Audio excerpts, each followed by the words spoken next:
Bueno, tenemos otra vez chorrocientas noticias, artículos, vídeos hablando de que China va a entrar en crisis, o al menos que se está desacelerando su crecimiento. Entonces, esto yo lo veo escuchando, o sea, lo veo y lo escucho desde hace un mogollón de tiempo, básicamente 10 años en el peor de los casos. Yo recuerdo 2013 cómo se hablaba mucho de la burbuja inmobiliaria china, que estaba a punto de estallar, y fijaos que han pasado 10 años y al menos que sepamos, acorde a los datos disponibles, eso no ha estallado, al menos no ha generado un desequilibrio económico tremendo como el que anunciaba, ¿no? Entonces volvemos a escuchar otra vez esto, no solo en 2013, sino que también 2015, luego también con las épocas de la pandemia, burbuja inmobiliaria en China que va a estallar y va a provocar un caos económico en todo el mundo. Entonces, ¿qué pasa con estos titulares? ¿Por qué siempre salen? ¿Qué de verdad traen estos titulares, estos mensajes catastróficos?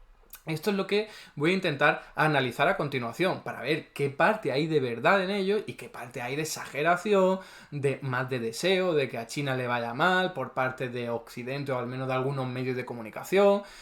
Quiero dejar claro que la información que viene de China, en parte por el propio gobierno chino, en parte por la propia cultura china, que es dada a no compartir mucha información, a no respetar los mismos patrones culturales y de contabilidad y de transparencia que el resto del mundo, pero sobre todo debido a la manipulación flagrante de la prensa occidental, nos acaba llegando información muy difusa, muy confusa, que no sabemos leer bien ni interpretar bien. Entonces, quiero dejar claro eso va a ser un elemento importante a la hora de tener en cuenta en este vídeo mi exposición, porque es muy difícil saber si los datos que estamos trabajando de China son fiables. No solo porque China a lo mejor no esté dado a dar su información, sino porque a lo mejor su economía, que era muy pobre hasta hace muy poquito tiempo, tiene grandes bolsas de economía sumergida y entonces los datos que se ofrecen, por mucho que quiera el gobierno chino, no van a ser fiables. Eso es súper importante tenerlo en cuenta.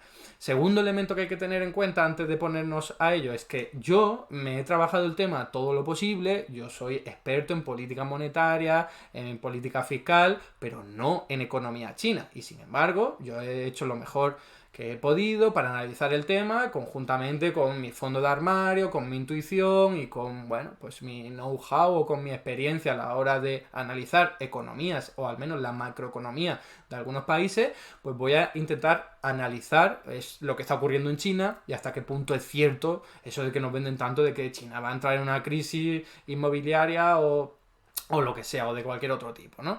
Y tercer elemento que me gustaría compartir con vosotros antes de pasar a analizar esto es que China es una economía muy, muy diferente a la que estamos acostumbrados a analizar. Por eso también a nosotros nos cuesta tanto entenderla. Es una economía gigantesca. Es que a veces comparamos China y España, o China y Estados Unidos, y en realidad no. Ni siquiera con Estados Unidos, a pesar de que tengan un Producto Interior Bruto más o menos parecido, porque China es como un continente entero, y además un continente muy grande, que sería una población de casi 1.500 millones de habitantes, pues estaríamos hablando de unas 3 Europas, ¿no? Entonces estamos hablando de una economía muy grande, con muchísima población, con instituciones sociales, políticas y culturales muy diferentes a las nuestras, en las que no opera los mismos argumentos, los mismos razonamientos que utilizamos y que nos sirven para extrapolarlo de país en país en Occidente, sobre todo el Occidente capitalista, no nos sirven para entender la economía china.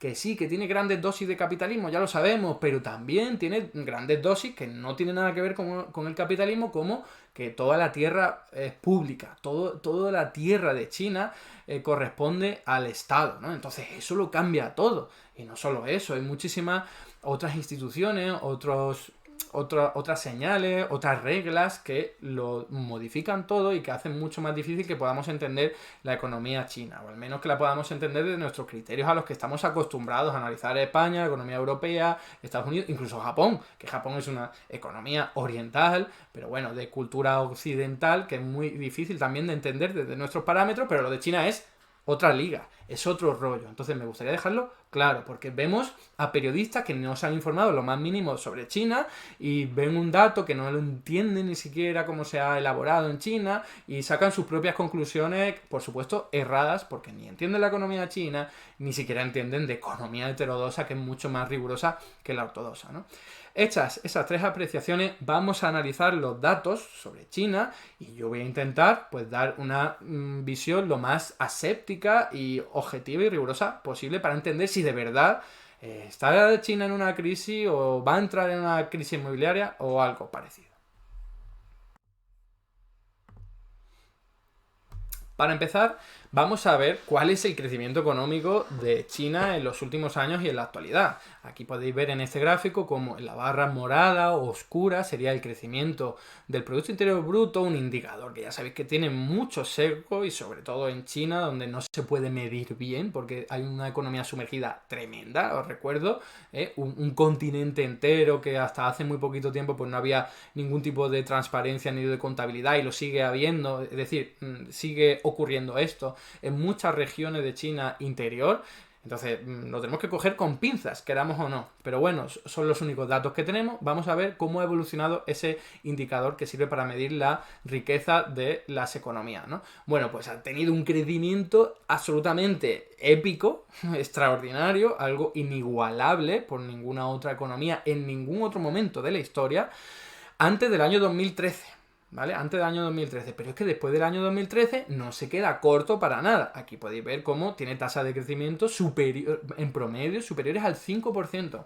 Todo esto antes de la pandemia, que ya sabéis que durante la pandemia, originada encima en China, allí han cambiado muchísimo las cosas, se lo han tomado muy a pecho, han intentado salvar hasta la última vida y esto ha tenido como consecuencia muchísimas restricciones durante casi 3 años, aproximadamente 3 años, y es verdad que ya no operan la mayoría de esas restricciones, pero eso ha dejado cicatrices, ha cambiado la economía. Súper importante entender también, tendría que haberlo incluido como cuarto elemento a tener en cuenta antes de entrar en esta exposición, en esta explicación, y es que China durante la pandemia ha cambiado bastante, más allá de que per se es una economía que está cambiando muy rápido. Pero bueno, ahí tenemos tasas de crecimiento espectaculares antes del COVID. Durante el COVID ha seguido creciendo a pesar de establecer medidas draconianas en materia de restricción de libertades y protección sanitaria, pero ha seguido creciendo, como digo, a pesar de ello, y sin embargo, pues a unas tasas que se han quedado más cortas de lo que estábamos acostumbrados antes, ¿no? Ahí podéis ver en este gráfico cómo por debajo de ese nivel promedio pre-COVID, pero es que sin embargo, fijaos, se prevé, no se prevé, perdón, en el segundo trimestre de 2023 ha sido de un incremento del 6,3% en solo ese trimestre. Entonces es importante entender que no es para todo el año. Pero en términos intertrimestrales, que sería la barra morada más bajita, más suave, más floja, tendríamos que ha sido solo un 0,8%. Y esto es lo que ha disparado las alarmas en muchos medios de comunicación, en muchos centros de análisis, diciendo, oye, que China debería haber crecido más, porque solo ha crecido un 0,8%, que por cierto es muchísimo, muchísimo en comparación con cualquier otra economía occidental desarrollada. Pero bueno, estamos ahora utilizando la métrica y el contexto chino. 0,8% les parece poco a aquellas personas que se han atrevido a decir que esto es un síntoma de que la economía se está desacelerando, de que va a entrar en una crisis inmobiliaria y de otras cuestiones a las que vamos a hincarle el diente a continuación, ¿no? Entonces, simplemente este gráfico, tenerlo en la cabeza. China está creciendo todavía muchísimo, solo que crece un poco más lento de lo que crecía antes de la pandemia, que puede ser por miles de motivos. El primero que he dicho, que es mi tesis, es que el COVID todavía ha dejado cicatrices en la economía china por muchos motivos. El primero de ellos, que es algo evidente, es que hay muchos sectores que no han podido funcionar con normalidad. Entonces eso lastra su crecimiento económico. Por ejemplo, el turismo. Joder, si tú impides la entrada a China de muchísima gente, de casi todos los países del mundo, ¿qué hace tu sector turístico? Que también allí es más o menos potente en determinadas partes de China con respecto a algunos países del sureste asiático, pues que se va al garete. Luego, hay empresas occidentales que se han ido por esas restricciones, hay incluso simplemente trabajadores, ejecutivos que también se han ido, 3 años de restricciones sin poder ver a su familia, sin tener la vida que querían tener antes o que ven que otras personas tienen en otro mundo occidental, pues dice, oye, me voy de aquí, ¿no? Y también cuestiones sociológicas de, joder, si ha tenido durante 3 años a la población muy controlada, esta gente tiene miedo de que el virus pueda volver a aparecer o que tengan una sensación de mayor peligro por parte del virus de lo que podemos tener nosotros, etcétera, etcétera. No me quiero alargar en esto, pero quiero que se entienda el contexto de China. Durante 3 años ha aplicado medidas restrictivas, es verdad que muy localizadas allí donde había foco, el resto de la economía funcionaba con normalidad y la gente también, pero eso afecta a la economía, quieras o no. Entonces, ¿que está creciendo menos que antes del COVID? Para mí, normal. ¿Que sea eso motivo para pensar que va a haber una crisis? Para mí, no lo veo en ningún lado. Y ahora vamos a seguir argumentando eso.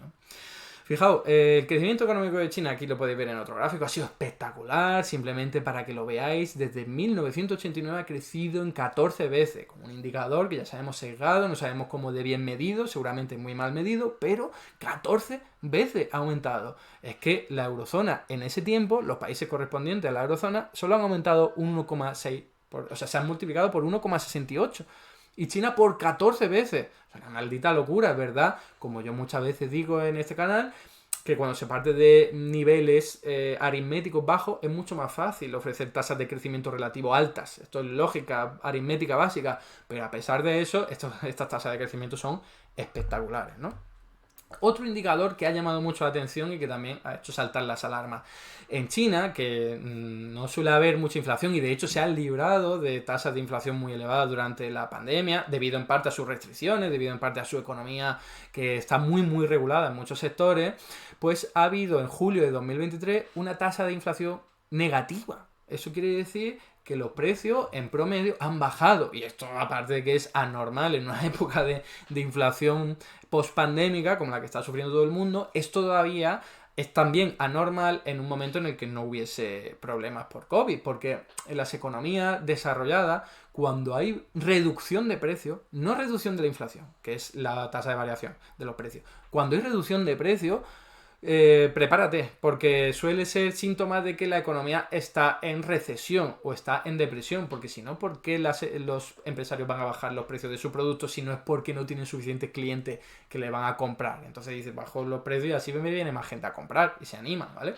Entonces, eso es un síntoma que la verdad que da que pensar y alarma. Y sin embargo, vuelvo a lo mismo, esto que he explicado que ocurre siempre en las economías occidentales, no sé hasta qué punto se puede extrapolar esa conclusión a la economía de China, porque es muy grande, es muy rara, es muy diferente a la nuestra, ¿no?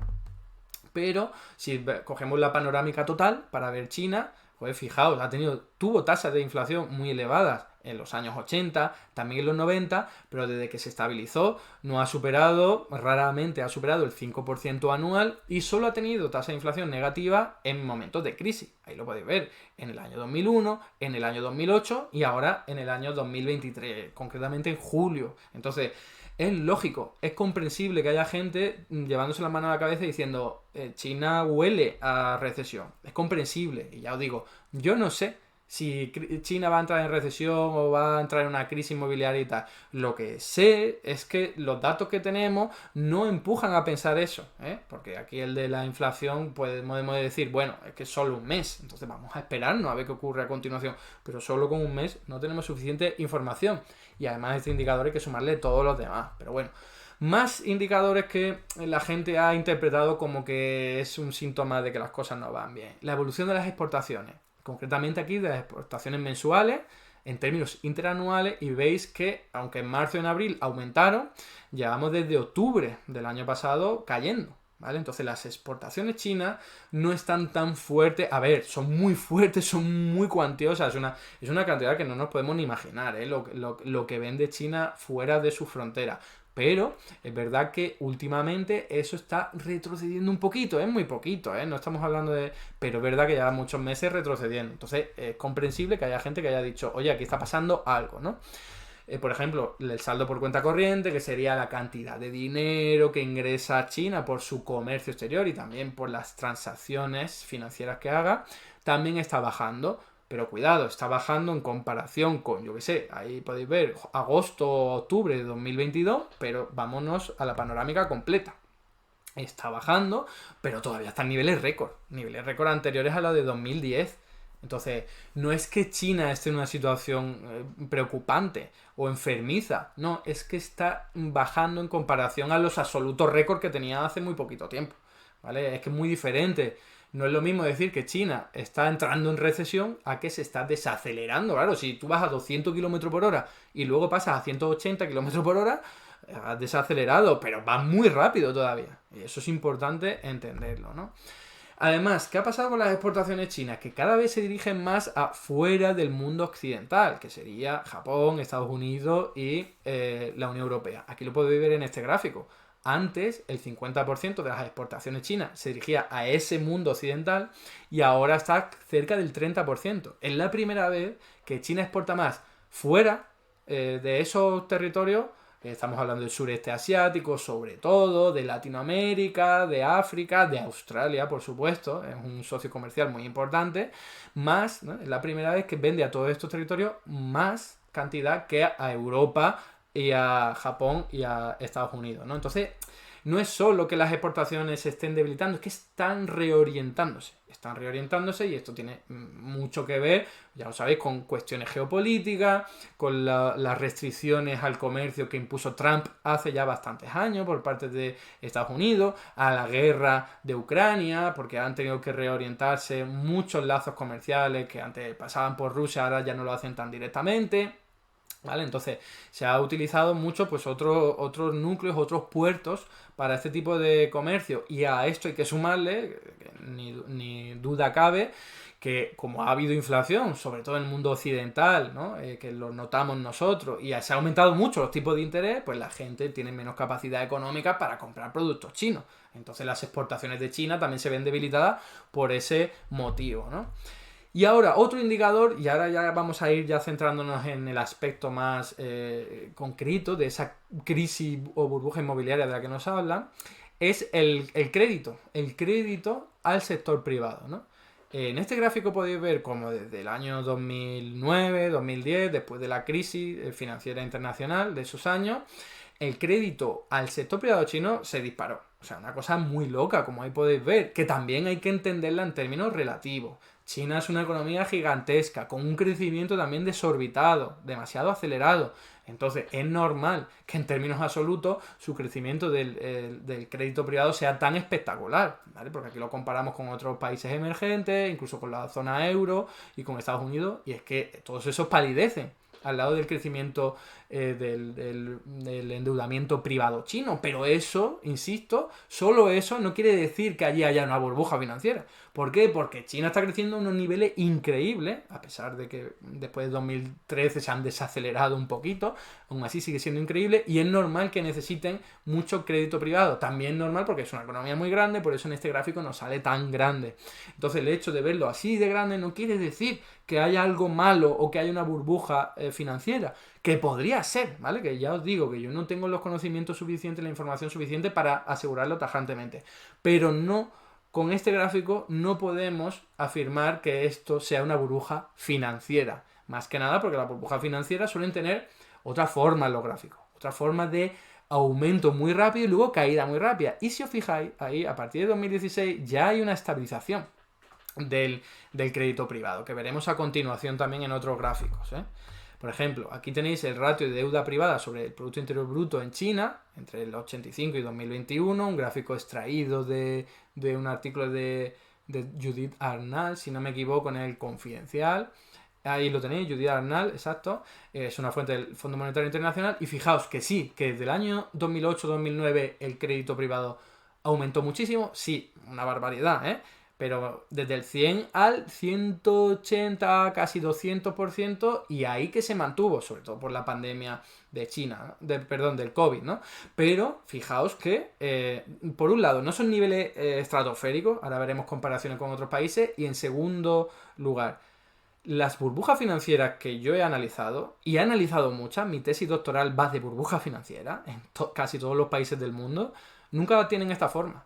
Nunca, ¿eh? Siempre es un incremento muy elevado, más acentuado que este, y luego una caída brusca, porque la gente empieza a desapalancarse muy rápidamente cuando hay un estallido de esa burbuja, ¿no? Y sin embargo aquí lo que vemos es una estabilización, que luego entenderemos un poquito por qué se produce, pero es, ya lo adelanto, por medidas directas del gobierno chino, que tiene una banca pública tremenda. Allí el sector bancario está estatalizado en su inmensa mayoría y puede establecer las directrices de, oye, o sea, estáis pasando de dar crédito, que esto es lo que ocurrió, y dijo, oye, pues ya no dais tanto, voy a dificultar que concedáis tantos créditos, a pesar de que en un origen lo impulsó, ¿eh? El gobierno chino impulsó la concesión de crédito a las familias para reactivar la economía después del año 2008. Eso ninguna duda cabe, ¿eh? Pero también es verdad que en el momento en el que eso estaba creciendo mucho, el gobierno chino también puso límites y topes. Y esto no es algo que estemos acostumbrados a ver en el mundo occidental.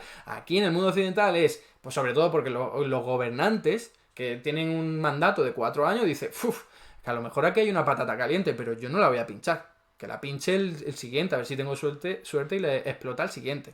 En China son más de mirar a medio y largo plazo, por el régimen comunista que tiene, autoritario, como cada uno quiera ver, ¿no? Un mismo partido político gobernando y dicen, oye, que yo no me quiero que esto me explote aquí en la nariz, voy a poner medidas para controlarlo. Y eso es lo que ha ocurrido en China. Que eso se vaya a transformar en una crisis financiera, insisto, no lo sé, pero desde luego no en las crisis financieras que estamos acostumbrados.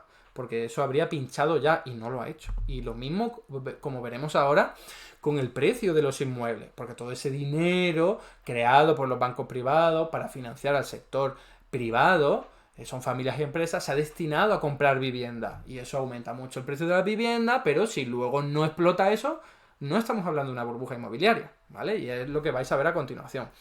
Pero antes de eso, comparaciones del crecimiento del crédito privado en China, que será la línea roja que tenéis ahí, para los años correspondientes, y comparación con la burbuja de España, con la burbuja de Tailandia y con la burbuja de Japón. La de Japón en los años 90, la de Tailandia en el año 97, muy famosísima, y la de España que todos lo conocéis del año 2008, ¿no? Burbuja financiera muy vinculada en todos estos tres casos a la burbuja inmobiliaria, ¿no? Ese crecimiento de los precios en las viviendas. ¿Qué veis ahí? Reducción rápida. ¿Veis? Lo que os estaba comentando, reducción rápida. ¿Qué es lo que vemos en China? Que en el año 2017 eso se tuerce, ¿no? Se estabiliza. Muy raro. Eso es muy raro. Luego vuelve a crecer en el año 2019 y luego en el año 2020 vuelve a bajar un poco, pero se estabiliza. Y actualmente está estabilizado. Los últimos datos que he visto están absolutamente estabilizados. No hay un desapalancamiento bestial en China, ni mucho menos. Recordemos también que a lo mejor en una región de China puede estar ocurriendo eso, porque en una provincia, a lo mejor hay una crisis inmobiliaria de la hostia en una provincia china, pero como estamos viendo todo China, que es como un continente entero con 3 Europas de población, pues claro, cuando tú vas a ver el indicador promedio, la cosa es diferente. Por ejemplo, en España, una burbuja inmobiliaria tremenda en el año 2008, pero si tú vas a ver todo lo que ha ocurrido en el mercado inmobiliario europeo, ahí no se ve ninguna burbuja, ni ninguna explosión. Entendedme lo que quiero decir. Que es que las magnitudes de China son otra historia, juegan en otra liga. Entonces no podemos hacer las mismas interpretaciones que hacemos con los países occidentales con China. Ya en cualquier caso digo, en la forma del crecimiento económico en China, del crecimiento privado, perdón, es muy raro. Y lo digo yo que he estudiado mucho en mi tesis doctoral, me he hinchado de analizar estos casos. Vamos a ponerlo en comparación con otros países. Ahí lo podéis ver, ¿eh? Hay muchos países muy ricos que tienen mucha mayor deuda privada. Esto, por supuesto, se habla poquísimo. Suiza, Suecia, los Países Bajos, Francia, Corea del Sur, todos esos países tienen mucha más deuda privada en porcentaje del Producto Interior Bruto que China. Entonces, si China está en un problema por tener esa deuda privada, también lo está Suiza, también lo están los países que he dicho, ¿vale? Entonces, entendedme que sí, que el crecimiento de China ahora mismo es muy potente y, por ejemplo, de los Países Bajos es hacia abajo, se está desapalancando, quitando deuda, pero en Suiza y en Suecia no, y ni en Francia ni en Corea van a ritmos muy parecidos al de China. Entonces, cuidado con esas interpretaciones de, está aumentando mucho la deuda privada en China, esto es que es una burbuja. No, en los países que yo he dicho tampoco hay una burbuja, al menos hasta donde yo sé. Y no hay una burbuja inmobiliaria. Entonces, cuidado, porque hay otras dinámicas. No tiene por qué todo ser leído de la forma a la que estamos acostumbrados, ¿no? Y aquí podéis ver ya la evolución del crédito bancario, ¿no? Que es lo que explica el endeudamiento privado, y yo no veo aquí ningún crecimiento exponencial. Fijaos, son desde el año 2003 hasta el año 2023, junio, ¿no? Yo no veo ningún crecimiento exponencial, veo algo que me parece lógico, a tenor del crecimiento económico de China, insisto, se está desarrollando a unos niveles increíbles, o sea, extraordinarios, no podemos ni imaginar, una velocidad de desarrollo económico tremendo que exige, no lo olvidemos, que mucha gente que antes estaba en el campo pase a la ciudad, o sea, estamos hablando de millones, de cientos de millones de personas. Necesitamos que esa gente tenga vivienda en las ciudades, ya sean grandes, ya sean medianas, etcétera. Entonces es normal que haya también un flujo de crédito privado para que esa gente pueda comprarse sus viviendas. Entonces yo aquí no veo ningún crecimiento exponencial, veo algo bastante lógico para el crecimiento económico de China. Si no estuviese creciendo tanto, pues me sorprendería esto, pero no. Y sobre todo, como digo, desde el año 2020 se estabiliza, luego vuelve a subir un poco en el año 2023, pero eso no es lo normal a lo que estamos acostumbrados. Entonces, aquí otro gráfico para que veáis cuál ha sido el incremento privado. No se ha debido a las empresas no financieras, ¿vale? Esas están creciendo, que es la zona, el área verde oscura, que aumentaba hasta el año 2015, pero a partir del año 2017, como digo, se estabiliza. Son las familias, a partir del año 2015, como podéis ver ahí, que siguen creciendo para comprar esas viviendas debido a la migración, ¿vale? Migración del rural a los centros urbanos. Por supuesto, el gobierno central no se está endeudando para nada y son los gobiernos locales los que sí están aumentando su endeudamiento quizás más de la cuenta, ¿no? Esto está muy relacionado con las burbujas inmobiliarias, muy circunscrita a estos pequeños estados, estas provincias donde los poderes públicos, pues bueno, pues ya sabéis cómo funcionarán, o sea, yo no lo sé, pero me lo puedo imaginar, con bastantes lazos de clientelares con los sectores inmobiliarios y financieros. Entonces, bueno, eso es lo que dio, por cierto, cabida a lo de Evergrande, muy conocido, esa supuesta quiebra, que no ha sido ninguna quiebra, en todo caso ha sido una suspensión de pagos controlada en un tribunal de Estados Unidos, pero bueno, sí es verdad, como digo, que en algunas provincias, algunos sectores, algunas empresas financieras hayan podido tener muchos problemas importantes, pero eso palidece al lado de todo lo que supone la economía china, ¿vale? Entonces es importante en algunos sitios. También hemos visto muchos vídeos de zonas de China con inmuebles pues vacíos, ¿no? Y bueno, esto es claro de una burbuja inmobiliaria. No, porque si esto solo ocurre en una parte de China, con lo grandísima que es China, no quiere decir nada. Sería como en España tener simplemente un pueblo o una ciudad en la que ha ocurrido eso. Podrías decir solo con esa imagen que en toda España ha habido crisis, o sea, una burbuja inmobiliaria bestial en la que se ha especulado, comprado una casa para venderla más cara y sin ocuparse. No, necesitas algo más, ¿no? Y ahora aquí tenemos datos de cuál ha sido el porcentaje del sector inmobiliario, ¿vale? Que sería ese gran beneficiado del crédito privado del que estamos hablando. Y estos datos siempre hay que cogerlos con pinzas, como he comentado al principio. No sabemos cómo de grande es la economía china y mucho menos su sector inmobiliario por esta economía sumergida tan tremenda que tiene. Pero bueno, si nos basamos en los datos que tenemos disponibles, sí es verdad que el sector inmobiliario chino parece gigantesco. Casi el 30% del Producto Interior Bruto, que a mí me extraña mucho. Yo no me lo creo. Yo estoy seguro de que quizás el sector inmobiliario sí está bien medido y el Producto Interior Bruto de China no, y es más elevado. Por eso el sector inmobiliario parece tan grande, pero en realidad no puede ser un 30%, es demasiado. Porque el 30% es a lo que llegó a España en el año 2007, como podéis ver en este gráfico, y luego pinchó. Y en China lo que vemos es que ya lleva desde el año 2013 en esas magnitudes y no pasa nada. Y eso es rarísimo, es verdad que China es una situación especial, pero a mí me sorprende. Yo creo que no está bien medido. Bueno, no es que lo crea, es que sé que el PIB chino está mal medido. Eso es evidente. En cualquier economía subdesarrollada o en desarrollo está mal medido. Igual que en España, hace 50 años, el PIB estaba muy mal medido, ¿vale? Eso no es una cuestión de maldad, es una cuestión de infradesarrollo y de no adaptarse todavía a los sistemas métricos y de contabilidad modernos, ¿no? Y ahora vamos a ir aterrizando en la clave de bóveda del asunto, que es las viviendas vacías. ¿no? Se habla de que China tiene muchas viviendas vacías. Aquí tenéis un gráfico, creo que extraído de Bloomberg, en el que dice la bomba de relojería de China, que tiene muchas más casas vacías que Estados Unidos, Taiwán, Japón y Hong Kong, ¿no? Luego he accedido a otros vídeos, a otros gráficos de otras fuentes, en las que se ve como China sí tiene muchas casas vacías, acorde a los datos estos, que no sabemos, como digo, los de China no nos podemos fiar del todo, pero aún así menos que Italia y que España. Entonces, ¿esto qué quiere decir? ¿Que en España e Italia hay ahora mismo una burbuja inmobiliaria? En España la hubo, pero en Italia recientemente no ha habido ninguna burbuja inmobiliaria. Aquí hay cuestiones culturales de otro tipo. En China hay mucha casa vacía porque se construye antes de la cuenta por varios motivos, pero el primer motivo que se me viene a la cabeza es que en China, que además todo esto ya sabéis, por parte de los estados, bastante planificada la economía en ese aspecto, de vamos a crear mucha vivienda aquí porque va a venir mucha gente aquí, que a lo mejor aciertan, a lo mejor no, pero en la mayor parte de los casos aciertan porque hay gente del campo que va a las ciudades. Las casas no se construyen en un par de semanas, tarda tiempo. Entonces, se construyen muchas casas con antelación, que tardan tiempo en ser habitadas, pero al final muchas de ellas son habitadas cuando la gente va migrando. Pero es que además hay otro motivo, ¿vale? Este es el mismo gráfico que antes, que sí que hay muchas casas vacías en China, pero la cuestión es por qué.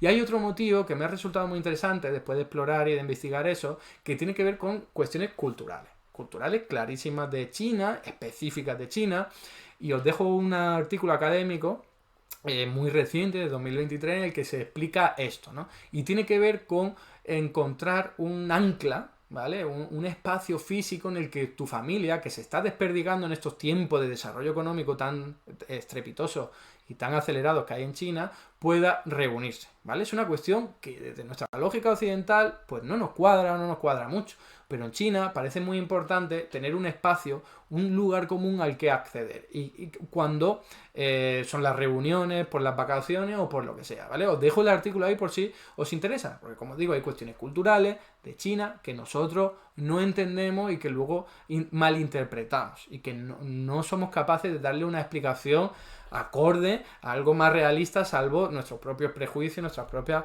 concepciones, ¿no? Y aquí tenéis el gráfico clave. ¿Qué ha pasado con los...? Bueno, no está actualizado, aquí pone hasta 2021, pero he mirado los datos actuales y no lo he traído aquí, lo siento, pero lo pondré referenciado, y han caído un poquito los precios de la vivienda, pero muy poquito. Eso no es lo normal. Eso no es lo normal en un estallido de crisis inmobiliaria. Cuando te estalla una burbuja inmobiliaria, lo que ocurre es que todos los agentes económicos empiezan a vender rápidamente. Y para vender rápidamente lo que tienen que hacer es bajar sus precios. Entonces sus precios se desploman. Eso ocurre en todas las economías del mundo, al menos las que son homologables a las occidentales desarrolladas capitalistas. ¿Qué pasa en China? Pues que en función de la provincia hay límites a la hora de bajar el precio de la vivienda y a la hora de subirlo. Y esto es algo que incluso intensificaron a raíz de 2015, pero sobre todo a raíz de 2020 con la pandemia. Entonces, los vendedores no pueden vender al precio que quieran. Eso está regulado. Eso es algo que es muy difícil de entender de nuestra lógica occidental, pero en China ocurre. Entonces, no podemos, insisto, vuelvo a lo mismo, siento ser tan pesado con ello, no podemos extrapolar lo que ocurre en los países occidentales a China, porque China funciona de otra forma, de una forma muy diferente. Los precios de los inmuebles no están desplomándose, han caído en promedio. Eso quiere decir que en algunas partes de China sí estarán teniendo problemas importantes, que están limitados por esa regulación que os digo, pero en otras partes de China probablemente no, ¿vale? Ya os digo, no lo sé, estoy especulando con los datos que tenemos. Pero fijaos, y este gráfico me parece súper interesante y súper revelador. La inversión inmobiliaria desde la época del COVID se desploma, no se desploma, cae, ¿vale? Y va bajando, ahí lo tenéis, son tasas de variación y está desde el año 2021, ¿no? Que después de lo peor de la pandemia, bajando más o menos paulatinamente a tasas del menos 10%, la inversión inmobiliaria, ¿eh? Pero ¿qué ocurre con el resto de la industria? Porque la construcción y el inmueble se considera que es parte de la industria. Pues que está creciendo. Y mirad a qué tasas. Es que están creciendo a tasas mucho más elevadas de antes de la pandemia. Es la línea roja. La línea roja podéis ver que es la inversión en industria, en crecimiento real. Ahí lo tenéis, que es quitando el sector inmobiliario. Entonces, eso Fijaos que está creciendo a tasas del 10%. Eso es mucha inversión. Eso no ocurre en una crisis inmobiliaria. Es decir, que actualmente yo no me creo que haya una crisis inmobiliaria. No sé si la habrá, pero desde luego, si hay una crisis inmobiliaria en un país occidental, la inversión de la industria no va así. Se desploma también, porque ya lo vimos en el año 2008 en España, si alguien quiere tener un caso aquí muy cercano, que cuando las cosas van mal de forma generalizada, tú no te pones a invertir, te esperas a ver qué ocurre y luego ya si eso te pondrás a invertir si las cosas no van mal del todo, ¿no? Aquí podéis ver que en China la industria sigue siendo muy importante, sería la verde, en comparación con otros países como Estados Unidos, Reino Unido, Francia, Japón, Alemania, incluso Alemania, que es una economía muy industrializada, también sobre todo Japón, pero China es que tiene un 37,8% la industria en porcentaje del Producto Interior Bruto. Bueno, muchas gracias, Clava a Tiempo Parcial, por esa renovación en la suscripción. Y claro, alternativamente, los servicios de China pues son del 50 y pico por ciento, mucho menos que otros países como Alemania y tal. Esto es solo para que entendáis que si a la industria en China le va tan bien y se está invirtiendo al 10% y encima supone el 37,8% de la economía, a mí esto no me huele a crisis. Para nada, ¿eh? Para nada. Me huele a otra cosa. Me huele a desaceleración, me huele a que en alguna zona de China haya habido algún problema, me huele a que las cicatrices del COVID todavía no se hayan repuesto, ¿vale? Pero crisis inmobiliaria y crisis económica, para nada. A mí no me suena a eso. Hay gente que utiliza que China ha bajado el tipo de interés oficial de referencia para argumentar que las cosas tienen que estar mal allí. Pero bueno, que las cosas estén mal allí, mal en comparación con lo bien que iban, ya lo digo yo, porque de 2020, ya sabéis, por la pandemia hubo restricciones que alteraron todo y lo cambiaron todo. Por eso de 2020 los tipos de interés se han ido bajando, pero poco a poco, ahí lo podéis ver en este gráfico, ¿vale? No es que ahora haya una crisis y se baje, no, es que China sigue en su modalidad, el gobierno chino en este caso, de ir bajando los tipos de interés poco a poco. No sabemos muy bien por qué. Ellos dicen, las autoridades públicas dicen literalmente para suministrar liquidez a los bancos en general y a los agentes financieros. No sabemos luego qué hay ahí detrás, pero desde luego no se puede decir que ahora lo hayan bajado porque hay una crisis y entonces... No, fijaos que lleva tiempo bajándose. Si queréis hacer la extrapolación con los países occidentales, cuando hay una burbuja inmobiliaria y explota, los tipos de interés se hunden a cero o casi cero, ¿vale? No van poquito a poquito bajando como ocurre en China. Entonces... otra cosa a tener en cuenta. Hay personas que vuelven a utilizar este argumento y dicen, sí, mira, claro, la rentabilidad de la deuda pública china pues es mucho menor. Y la deuda pública estadounidense, como veis en el gráfico, es mucho mayor. Y eso es también un diferencial importante, patatín, patatán. A ver, eso no es ni más ni menos que la consecuencia de que en los Estados Unidos estén aumentando el tipo de interés de referencia y en China lo estén bajando. Ya está, no pasa nada. ¿Que eso puede provocar fuga de capitales desde China a Estados Unidos y a otros países? Sí, pero cuidado, volvemos a lo mismo. China tiene controles de capitales en según qué sectores, en según qué elementos o productos financieros, ¿vale? Sobre todo desde el año 2015 cuando hubo una devaluación del yuan importante y hubo una fuga de capitales más o menos importante y impusieron controles de capitales, pero es que durante la pandemia impusieron nuevos controles de capitales diferentes a los del año 2015, pero más controles de capitales. Desde China no te puedes llevar con tanta facilidad el dinero como te lo puedes llevar en otros países. Que se puede llevar, que por eso hay puertos francos como Hong Kong, que facilitan todo mucho, pero no es lo mismo que como cualquier país occidental. Entonces, esto sí que puede provocar una especie de devaluación en el yuan, y de hecho lo hace, pero que no tiene por qué suponerle ningún tipo de problema a China, por lo que vamos a ver ahora. Fijaos, el gráfico de la devaluación del yuan, pues sí, como podéis ver ahí, en la pandemia, pues los altibajos de siempre, y ahora tenemos que en el año 2023 se está devaluando el yuan con respecto al dólar, pues de una forma más rápida de lo que estamos acostumbrados. De hecho, ha llevado un tipo de cambio que hacía años que no llegaba, ¿vale? El yuan.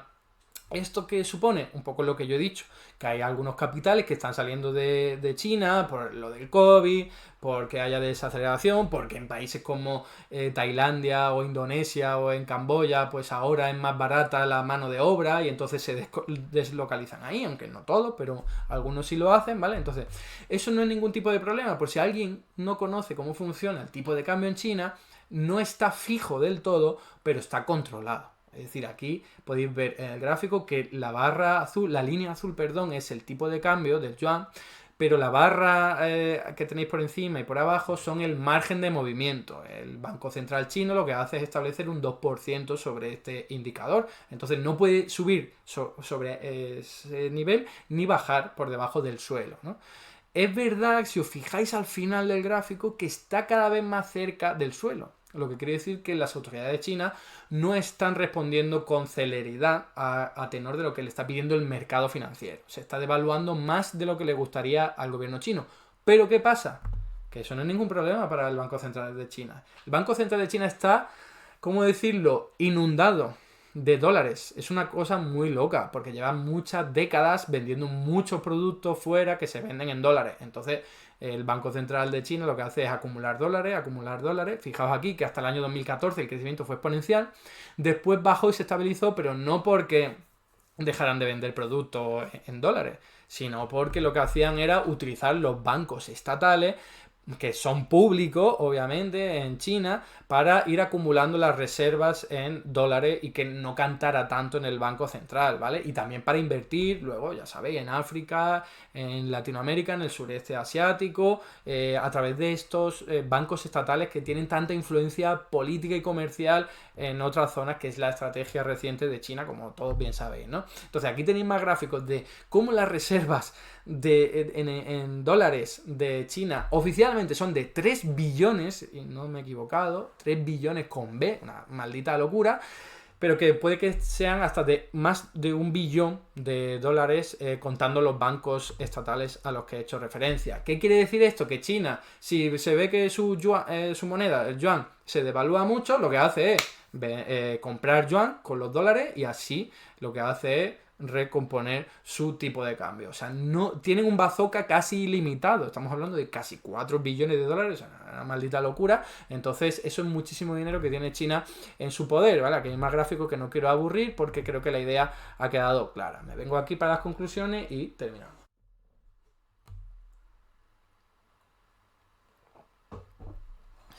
Como comentaba, yo no sé si en China va a haber una burbuja inmobiliaria que vaya a estallar, ni va a haber una crisis económica importante, pero lo que sé seguro es que ahora mismo no lo hay. Y lo que también sé es que no va a provocar una hecatombe en el mundo occidental, en caso de que ocurriera, como algunos medios de comunicación venden, ¿vale? Yo lo único que veo, atendiéndome a los datos y a esta investigación que he hecho sobre de China, es que hay una desaceleración. Es decir, que China ya no va a 300 km por hora, va a 280. ¿Eso es algo malo? ¿Se le puede llamar crisis? Claro que no, va a mucha mayor velocidad que cualquier otra economía capitalista occidental. Entonces no se puede decir, con estos datos que tenemos disponibles, que China esté en crisis. Podemos decir que está caminando más lento, avanzando más lento. ¿Cuál es el motivo? Desde mi punto de vista, no es la burbuja inmobiliaria. A lo mejor explica algo, esa burbuja inmobiliaria de la que hablan, que yo no creo que sea burbuja. Insisto, es un crecimiento del crédito privado que es paralelo al crecimiento de las necesidades de la población china, que está migrando masivamente, millones de personas, cientos de millones de personas del campo a la ciudad. Y que eso tiene su reflejo en viviendas que primero están vacías y luego se ocupan. Más allá de que en alguna zona haya habido, pues esto, mamandurrias y corruptela, que sí hayan generado problemas a algunas empresas como Evergrande, que no ha quebrado, por cierto, que sigue ahí dando guerra, ¿no? Que es una información absolutamente sesgada y manipulada por parte de la prensa occidental.